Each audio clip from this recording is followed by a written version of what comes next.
الحمد لله نحمده ونستعينه من يهده الله فلا مضل له ومن يضلله فلا هادي له وأشهد أن لا إله إلا الله وحده لا شريك له وأشهد أن محمدا عبده ورسوله فإن خير الكلام كلام الله وخير الحدي هدي محمد وشر الأمور محدثاتها وكل محدثة بدعة وكل بدعة ضلالة صبحكم ومساكم فقد قال النبي عليه الصلاة والسلام بعثت أنا والساعة كهاتين أما بعد فأعوذ بالله من الشيطان الرجيم بسم الله الرحمن الرحيم قاف والقرآن المجيد بل أجبوا أن جاءهم منذر منهم فقال الكافرون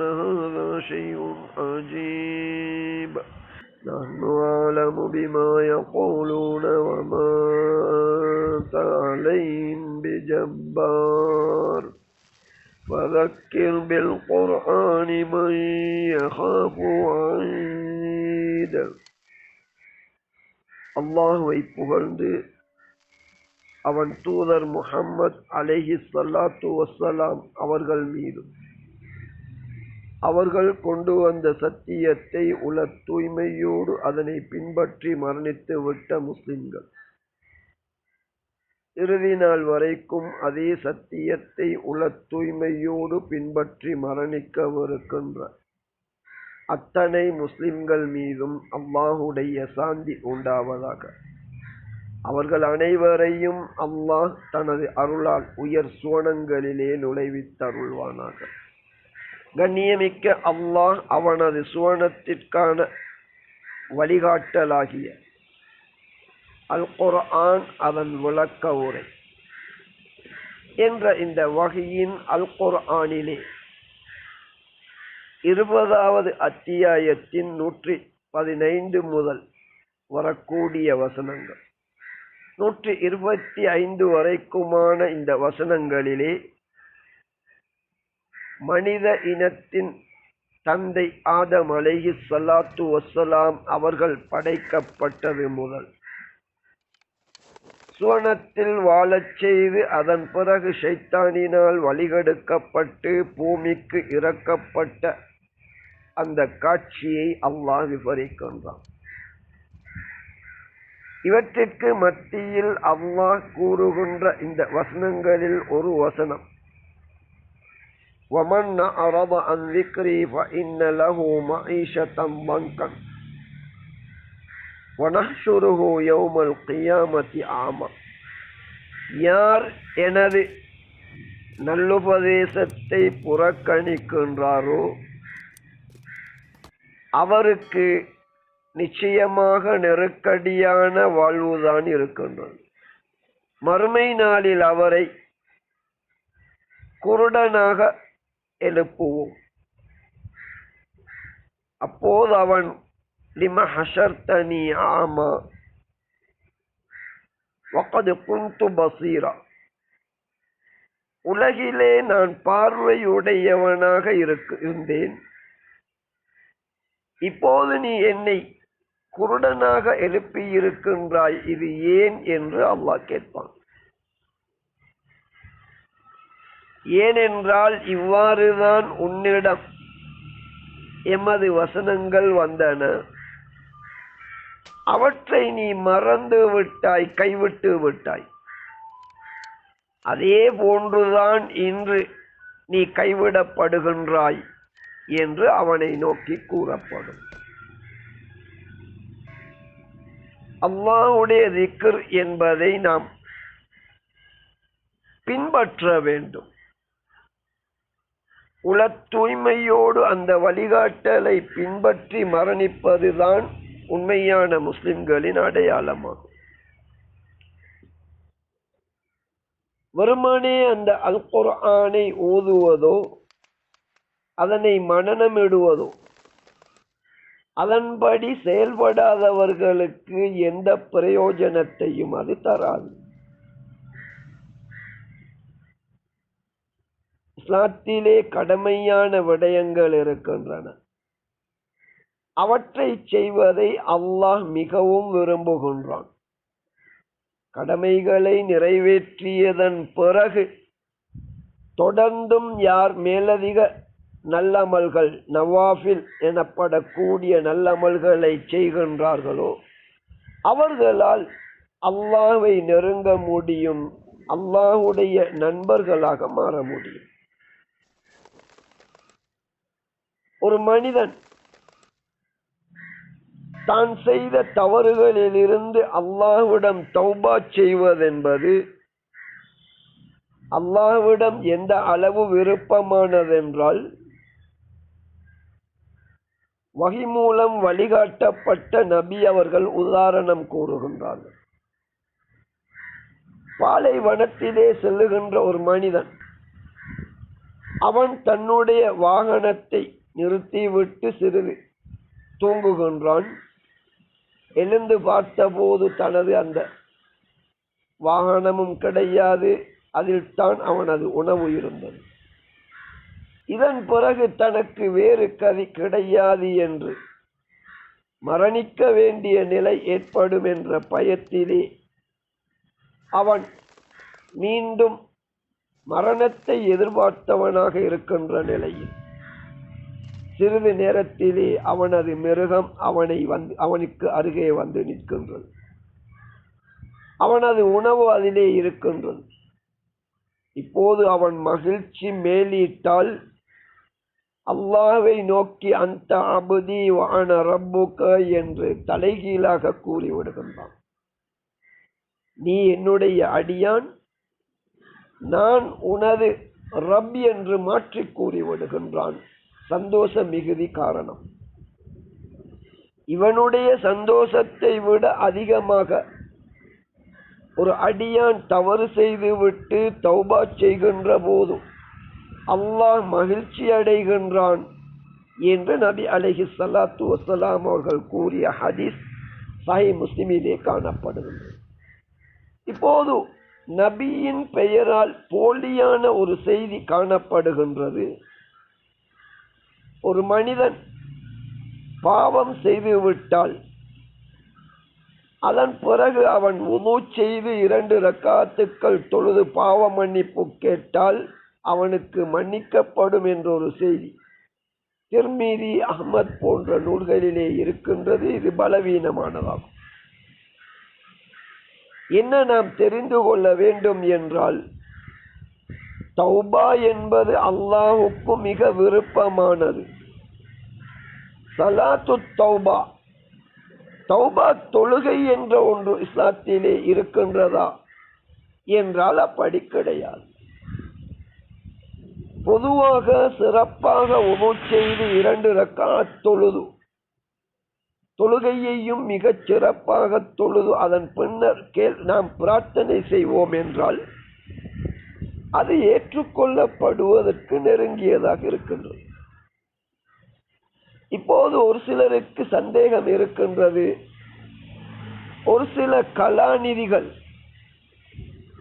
இந்த தௌபாவை பற்றி மக்களுக்கு விவரிக்கின்ற போது, இங்கே நாம் ஓதி காட்டிய குர்ஆன் வசனம், அல்லாஹ்வின் திக்ரை புறக்கணிப்பவனுக்கு நெருக்கடியான வாழ்க்கை, மறுமையிலே அவன் குருடனாக எழுப்பப்படுவான் என்பதை அல் குர்ஆன் ஓதுவது போன்று மேலதிக நஃபில்களை செய்ய வேண்டும், அதாவது குர்ஆனை ஓத வேண்டும் என்பதை மக்களுக்கு வலியுறுத்துகின்றார். இலங்கை போன்ற நாடுகளிலே ஒரு சில தசாப்தங்களுக்கு முன்னர் குர்ஆன் ஓதுகின்றதை கடமை போன்று நினைத்திருந்தார்கள் என்று அவர் கூறுகின்றார். வெள்ளிக்கிழமையிலே குறிப்பாக மாலையாகிவிட்டால் முகம் கைகால்களை கழுவிவிட்டு குர்ஆன் ஓதுங்கள் என அப்போது கூறுவார்கள் என்று கடந்த வரலாற்றை கூறுகின்றார். குளித்து முடிந்ததன் பிறகு உது செய்து கொண்டு வந்து 2 ரக்காத் தொழலாம் அது தௌபா தொழுகையாக அங்கீகரிக்கப்படும் என்று கூறுகின்றார். இப்படி பல்வேறு விடயங்கள் நஃபிலான காரியங்களின் சிறப்பு பற்றி கூறுகின்ற அவர் ஸலாத்து தௌபா என்ற ஒன்றையும் கூறுகின்றார். இப்படி ஒரு தொழுகை இருக்கின்றதா என்று ஒரு சிலர் குர்ஆனையும் சஹீஹான ஹதீஸையும் பின்பற்ற விரும்புகின்றவர்கள் ஒரு சிலர் கேள்வி தொடுக்கின்றார்கள். அல்லாஹ்வின் அருளை பெறுவதற்கு உல தூய்மையோடு குர்ஆன் சுன்னா என்ற வஹியை நாம் பின்பற்ற வேண்டும். அந்த வஹியை பற்றிய சரியான அறிவு என்பது அதனை பின்பற்றுவதற்கு கட்டாயம் என்பதை சாதாரண மனிதன் கூட புரிந்து கொள்ளலாம். ஆனால் இன்றைய நிலை, நபி அவர்கள் முன்னறிவிப்பு செய்தார்கள், மறுமை நாள் நெருங்கும் போது 3 வகையான அடையாளங்களில் ஒன்று சிறிய வகை அடையாளம். அதில் ஒன்று அறிவு குறைந்துவிடும் என கூறினார்கள். இந்த கலாநிதியுடைய தௌபா பற்றிய விளக்க உரையில் குர்ஆன் சுன்னாவிற்கு முரணான எத்தனையோ விடயங்களை பார்க்கக்கூடியதாக இருக்கின்றது. குர்ஆனை ஓதுவது முக்கியமா, பின்பற்றுவது முக்கியமா என்ற புரிதல் கூட இல்லாமல் நல்ல எண்ணம் இருந்திருக்கலாம். அறிவு குறைபாடு தென்படுகின்றது. அந்த ஆலிம் ஓதி காட்டிய இதே குர்ஆன் வசனம், யார் எனது திக்ரை புறக்கணிக்கின்றானோ அவனுக்கு நெருக்கடியான வாழ்வு கொடுப்போம், மறுமையிலே குருடனாக எழுப்புவோம் என்பது. இந்த திக்ரை புறக்கணிப்பதென்பது குர்ஆன் ஓதுவதை விடுவதா அல்லது குர்ஆனை பின்பற்றுவதை விடுவதா? இது மிக முக்கியமான கேள்வி அல்லவா? எனவே 2வது ஹுத்பாவிலே இது பற்றிய விடயங்களை நாம் தெளிவு பெறுவோம். அதற்கு முன்னால் சஹீஹுல் புகாரியிலே பதிவாகி இருக்கின்ற ஒரு ஹதீஸை உங்களுக்கு நினைவுபடுத்துகின்றேன். நபி அவர்கள் இருக்கின்ற சபையிலே 2 மனிதர்கள் கிழக்கு பிரதேசத்தில் இருந்து வருகின்றார்கள். அந்த இருவரும் மக்களுக்கு உபதேசம் செய்கின்றார்கள். அந்த உபதேசத்தை செவிமடுத்த மக்கள் ஆச்சரியமுற்று விட்டார்கள். அதாவது அந்த உபதேசத்திலே மயங்கி விட்டார்கள். இன்றும் நாம் பார்க்கின்றோம்,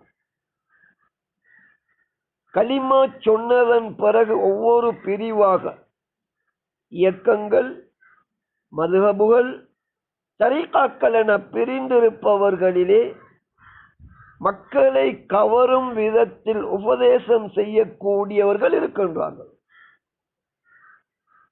இப்படித்தான் நபியின் காலத்திலே நபியுடைய சபையிலே வந்து உபதேசம் செய்த இருவர் மக்களை கவரும் வண்ணம் உபதேசம் செய்தார்கள்.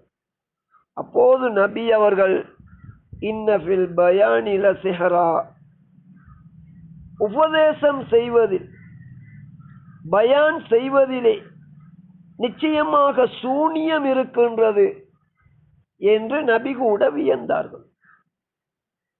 இப்போது நாம் படிப்பினை பெற வேண்டிய விடயம்,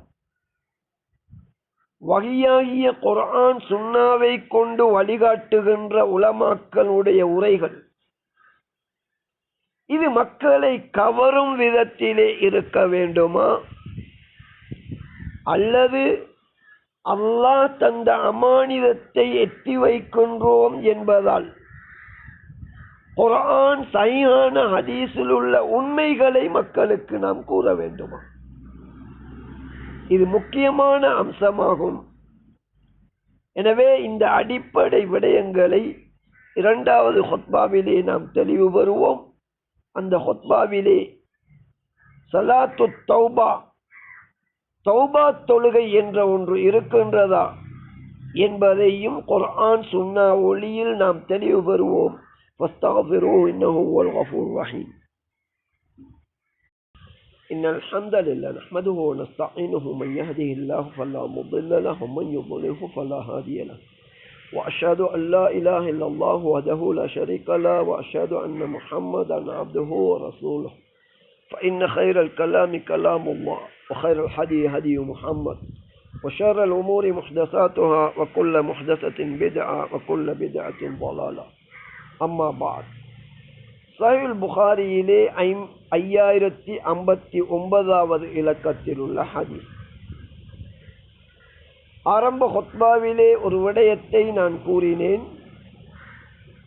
பாவம் செய்ததன் பிறகு ஒரு மனிதன் உது செய்து 2 ரக்அத் தொழுதால் அவனது தொழுது பாவ மன்னிப்பு தேடினால் அது அங்கீகரிக்கப்படும் என்ற செய்தி அது சஹீஹான ஹதீஸ் கிடையாது.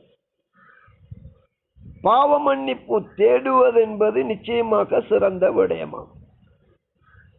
எனவே சலாத்து தௌபா என்று இஸ்லாத்திலே இருப்பதாக ஒருவர் கூறினால் அது ஆதாரமற்ற செய்தியாகும். மிகச் சிறந்த முறையில் உது செய்து அல்லாஹ்வை பற்றிய அதிக எண்ணத்தோடு அதிக அக்கறையோடு 2 ரக்அத் தொழுது அல்லாஹ்விடம் நாம் விரும்பியதை கேட்கலாம். அப்போது துஆ ஏற்றுக்கொள்ளப்படுவதற்கு அது நெருக்கமானது. குர்ஆன் ஓதுவதன் சிறப்பு பற்றியும் பல்வேறு விடயங்களை கூறிய அந்த கலாநிதி அறிவு குறைந்த ஒரு நிலையிலிருந்து பல விடயங்களை குறிப்பிடுகின்றார். அதில் ஒன்று குர்ஆனை புறக்கணிப்பது என்பது. அல் குர்ஆனை ஓதுவதுதான் குர்ஆனை பின்பற்றுவது போன்ற ஒரு செய்தியை மேலதிகமான விடயத்தை கூறுகின்றார். முன்னைய அறிஞர்கள் கூறியதாக ஒரு விடயத்தை தெளிவாக கூறுகின்றார். 40 நாட்களுக்கு ஒரு தடவை குர்ஆனை ஓதி முடிக்கவில்லை என்றால் அவரிலே நயவஞ்சகம் இருக்கும் என்று யாரோ ஒரு சிலர் கூறியதாக கூறுகின்றார். இப்போது நாம் சிந்திக்க வேண்டும். வஹி மூலம் வழிகாட்டுகின்ற நபி அவர்கள் இப்படித்தான் கூறினார்களா? அதே போன்று அந்த கலாநிதி ஒரு சில தசாப்தங்களுக்கு முன்னர் குர்ஆன் ஓதுவதை கடமையாக நினைத்திருந்தார்கள் என்று அவர் கூறுகின்றார். அதே ஒரு சில தசாப்தங்களுக்கு முன்னர் குர்ஆன் ஓதுகின்ற சிறப்பான அமலை செய்தாலும் ஒரு முஸ்லிமின் அடையாளமான ஐவேளை தொழுவதென்பது இன்று இருக்கின்ற விகிதாசாரத்தில் கால்வாசி கூட அன்றுள்ளவர்கள் தொழக்கூடியவர்களாக இருக்கவில்லை. இன்னும் சரியாக சொல்வதென்றால் அல்லாஹ்வுடைய திக்ரை நடைமுறையிலே புறக்கணித்து வாழ்ந்தார்கள். அல்லாஹ்வுடைய திக்ர் என்ற குர்ஆன் சுன்னாவை பின்பற்றுவதுதான் கட்டாயமானதாகும். குர்ஆனை ஓதுவதென்பது ஒரு மேலதிக சிறப்பாகும். குர்ஆனை ஓதாதவன் ஒருபோதும் முனாஃபிக்காக மாற மாட்டான். இப்போது இந்த ஹதீஸ் 5059வது ஹதீஸிலே என்ன இருக்கின்றது? குர்ஆனை ஓதி அமல் செய்யக்கூடிய முஸ்லிம் குர்ஆனை அமல் செய்வதோடு மட்டும் நின்று குர்ஆனை ஓதாத முஸ்லிம் என்று நபி அவர்கள் பிரிக்கின்றார்கள். எனவே நல்ல ஒரு முஸ்லிம் மேலதிக நன்மையான குர்ஆனை ஓதாதவனாகவும் இருக்கலாம். அதே நேரத்தில் உண்மையான முஸ்லிம் குர்ஆனை பின்பற்றாதவனாக இருக்க முடியுமா? நிச்சயமாக முடியாது. எனவே இந்த கலாநிதி பல்வேறு விடயங்கள், நபியின் குளிப்பு எப்படி இருந்தது நாம் தேடிய வரையிலே நபி அவர்கள் குளிப்பதற்கு முன்னர் உது செய்வார்கள். கால்களை கழுவுவதை மட்டும் நிறுத்தி வைப்பார்கள். இன்று போன்று அதாவது குளியல் கூடங்கள் கீழே துப்புரவான சகதி இல்லாத நிலை அன்று இருக்கவில்லை. எனவே கால் கழுகுவதை நிறுத்தி வைத்துவிட்டு ஏனைய முழுமையான உணவை செய்துவிட்டு குளிக்க ஆரம்பிப்பார்கள். குளித்து முடிந்ததும் காலை கழுவிக்கொள்வார்கள். எனவே குளித்துவிட்டு மீண்டும் உது செய்வது என்பது நபிமுறை அல்ல. குளிக்கின்ற ஒவ்வொரு சந்தர்ப்பத்திலும் முதலிலே உது செய்து கால் கழுவுவதை மட்டும் நிறுத்தி வைத்துவிட்டு பிறகு குளித்து இறுதியிலே காலை கழுவிக்கொண்டால் குளிக்கின்ற எப்போதுமே உதுவோடு நாம் வர முடியும். இப்படி பல்வேறு விடயங்கள் அதிலே குர்ஆன் சுன்னாவிற்கு முரணானவை இருப்பதை பார்க்கின்றோம். அதில் முக்கியமாக கேள்வி தொடுக்கப்பட்ட விடயம் ஸலாத்து தௌபா என்ற ஒரு தொழுகை இருக்கின்றதா என்றால் அல்லாஹ்வோ தூதரோ அப்படி ஒன்றை கற்றுத்தரவில்லை. எனவே நாம் யாரெல்லாம் அல்லாஹ்வுடைய திக்ரை புறக்கணிக்கின்றார்களோ அவர்களை மறுமையிலே குருடர்களாக எழுப்புவோம் என்பது குர்ஆன் சுன்னாவை பின்பற்றாத வழிகேடர்களை குறிக்கக்கூடியது. குர்ஆனை பின்பற்றுகின்ற முஸ்லிம்கள் அவர்களில் ஒரு சிலர் குர்ஆனை ஓதாமல் கூட அவர்கள் இருப்பார்கள். ஆனால் குர்ஆனை பின்பற்றுவார்கள். இந்த அடிப்படை விடயத்தை நாம் புரிந்து கொள்ள வேண்டும்.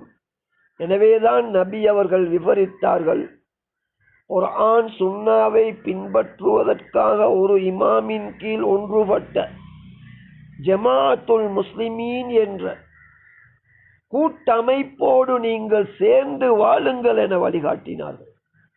எனவே தெரிந்தோ தெரியாமலோ கலாநிதிகளாக முஃப்திகளாக மாறியதன் பிறகும் இந்த அடிப்படை உண்மைகளிலிருந்து தூரமாக இருக்கின்ற நிலையிலிருந்து விடுபட்டு அல்லாஹ்வின் அச்சத்தால் தெளிவான அறிவோடு உலமாக்கள் மக்களை வழிநடாத்த வேண்டும். வெறும் உபதேசம் செய்வது மட்டுமல்ல, நபி அவர்கள் தங்களது தலைமைத்துவத்தின் கீழ் ஒரு கூட்டத்தை ஒன்றுபடுத்தி எப்படி வழிநடாத்தினார்களோ இதுபோன்று உலமாக்கள் மக்களை ஒன்றுபடுத்தி வழிநடாத்துவது அவர்கள் மீது கட்டாய கடமையாகும். இவ்வாறு நேர்வழியில் ஒன்றுபட்டவர்கள் கடமையான விடயங்களை செய்து வருகின்ற நிலையில் அவர்களுக்கு மேலதிகமான நல்லமல்களை நாம் தூண்டுவதென்பது மிகச் சிறப்பானதாகும். அதே போன்று குர்ஆன் சுன்னா போன்ற அறிவை பொதுமக்கள் ஒரு பக்கம் இருக்க, உலமாக்களிடமே அந்த அறிவு குறைவு இருக்கக்கூடாது. குர்ஆன் சுன்னாவிற்கு முரணான விடயங்களை இஸ்லாம் என்று போதிக்கின்ற மறுமையின் அடையாளமாக அறிவு குறைவிலே நாம் இருக்கக்கூடாது. குர்ஆன் சுன்னாவை ஆழமாக விரிவாக கற்று அல்லாஹ்வுடைய அச்சத்தின் காரணமாக நடைமுறையிலே பின்பற்ற அழைக்கின்ற ஒரு சமூகமாக நாம் மாற வேண்டும். உள தூய்மையோடு ஒன்றுபட்டு வகியை பின்பற்றி முஸ்லிமாக மரணிக்கும் பாக்கியத்தை அல்லாஹ் எம் அனைவருக்கும் தந்தருள்வானாக. அகூலு ஹாதா வ அஸ்தக்ஃபிருல்லாஹ லி வ லிசாயிரில் முஸ்லிமீன வல் முஸ்லிமாத்.